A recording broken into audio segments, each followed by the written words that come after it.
Hey folks, Colin here from Sumthins Recording, and today I want to show you how to EQ and compress snare drum during the recording process.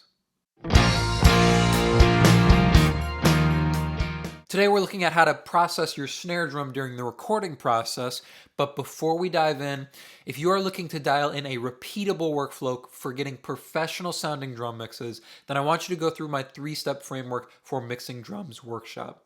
This workshop will walk you through the 3-step process that I use on almost every mix for getting pro sounding drum mixes right from your home studio. It is a 100% free to watch, on demand video training, and you can click the link below in the video description to get access to that. Now let's jump in here and take a look at these drums. So far I have the kick in and I have the snare drum leveled out here. Oops, moving things around here. I have the snare drum leveled out. What we're going to do now is we're going to talk about EQing and compressing the snare drum to sit it with the kick drum before we add in the rest of our drums here level wise. So mind you, this is the recording process. These are raw recorded tracks. We're just getting ready to bounce them through some processing here to finish off the recording process.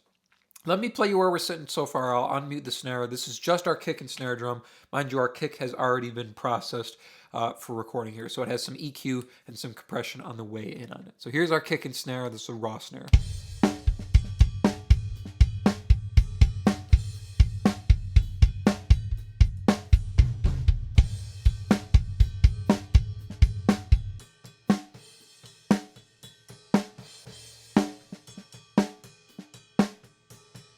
So it's a great sounding snare recording here. You can see there's no processing on it yet, just a little bit of limiting on the bus here to make sure some of the bigger notes in the verse section don't jump out.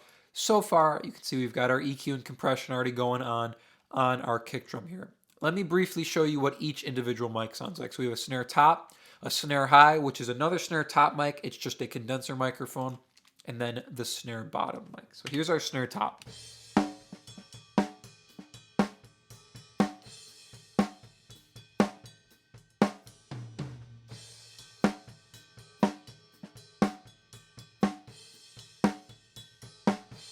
It's got some nice attack to it. It has some nice low end to it. Here's our snare high. So this is the condenser microphone.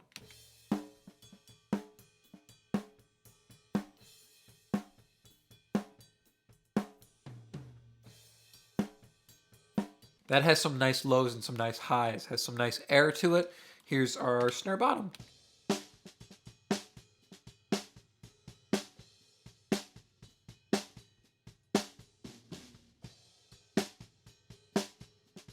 That has that crispiness that you want from your snare bottoms. It also has a lot of nice kick drum in it, which we can emphasize with some low end boosts. Let's start with our snare top here. So I'm going to pull in the fat channel.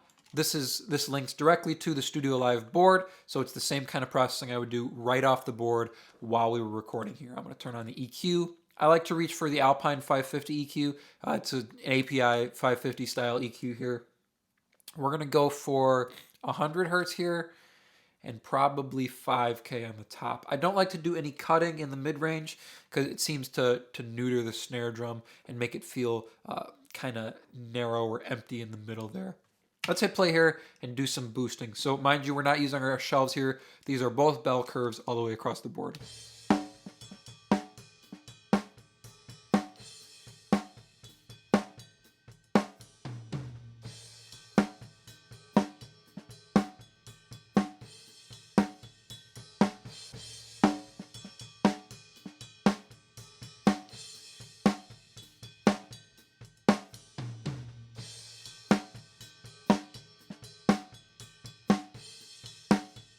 That's feeling good to me right there. So you can see we did a 2 dB boost at 100 hertz and a 4 dB boost at 5K. That's bringing up some of that top end crack and a little bit of air on the top end as well. You get kind of that pow, which is really, really nice.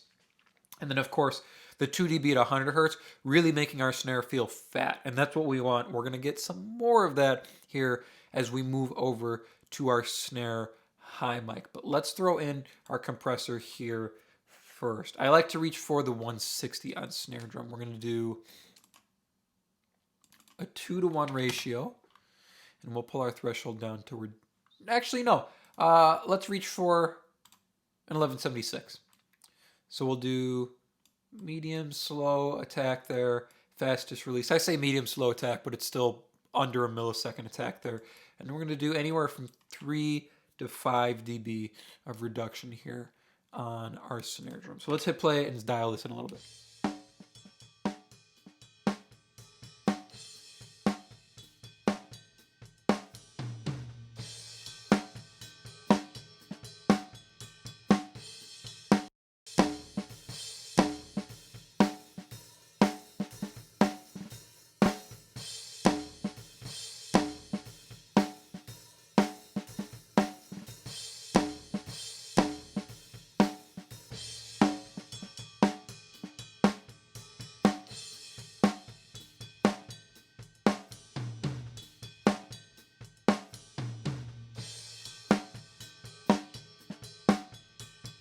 That's feeling good for our snare top. Let me A-B the entire plugin here for you. So this is the Alpine, the 550 EQ, and then the 1176 style compressor here. Just our recording processing.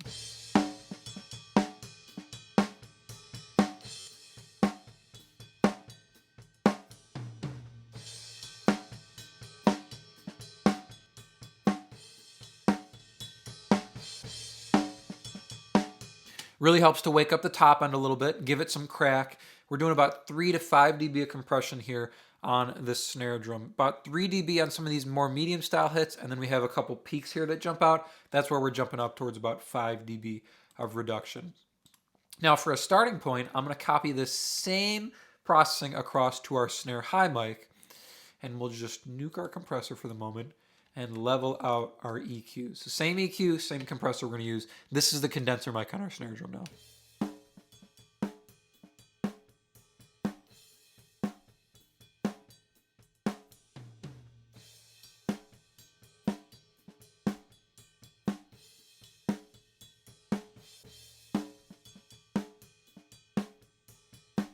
Same kind of moves here on our snare high. Probably could have left it the same, but I wanted to start from scratch, make sure we weren't doing anything that we didn't need to. Same 4 dB boosted 5K, really giving us a lot of air and a lot of pop, really pretty up on the top end. One of the things I love about this Alpine EQ, it's very, very pretty on the top end, very smooth. And then that 2 dB at 100 hertz, giving us some low end weight there on our snare high, that condenser mic. Let's flip our compressor on, see if we're getting the amount of reduction we need. Otherwise, we'll tweak it to sit evenly with our snare top.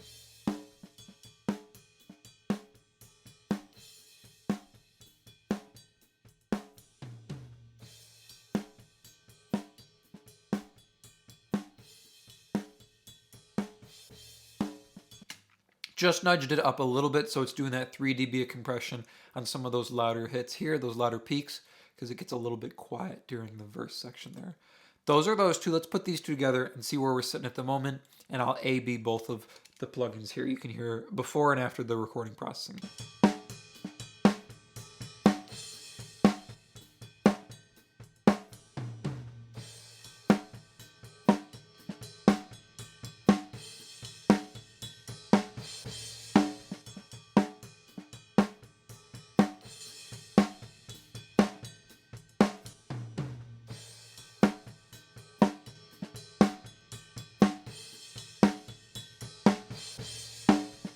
Really waking up our snare drum here with this. A little bit of EQ, a little bit of compression goes a long way to get your snare drum mix ready here. Just that little bit of EQ and just that bit of compression helps to give our snare some more attack. It emphasizes that top end attack, gives it some more air, and helps it feel less dull inside the track here, or even by itself. Let's move on. Last piece of the snare drum here is our snare bottom. I'm going to drag that same EQ across here. Solo up our snare bottom. So we'll turn off our compressor for the moment and set our EQ back to neutral here. This is our snare bottom now. Probably going to be a little bit different processing, but let's see.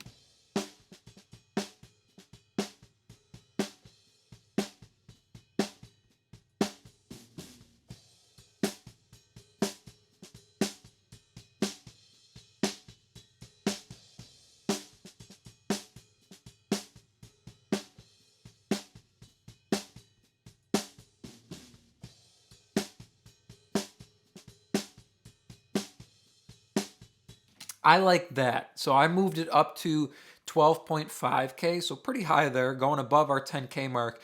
We're doing a 4 dB boost there, but it's really giving us our snare that nice crispiness on the top end and giving it some air, which is going to blend really nicely with especially our condenser mic and our snare top, which is a 57, that dynamic microphone, which doesn't have much of that extended top end.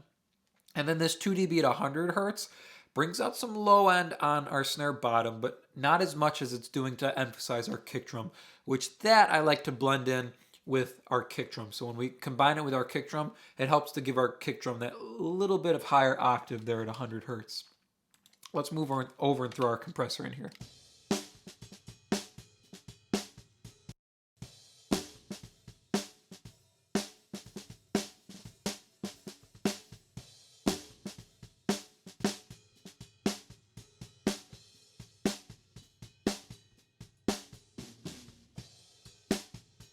That's looking good to me. Same 3 to 5 dB of compression we were doing on our snare top. You can see those are pretty similar looking. We have that same spike in the middle where we're doing our 5 dB of compression, and then our couple hits here that jump up to our 3 dB of compression.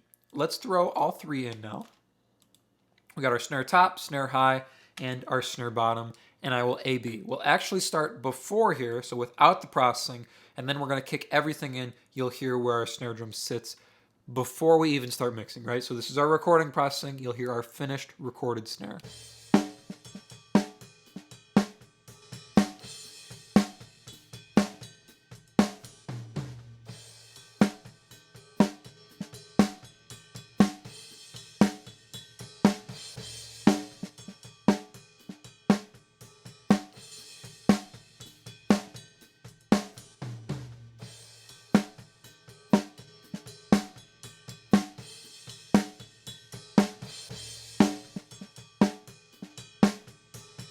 Hear all that extra air we have up on the top end now?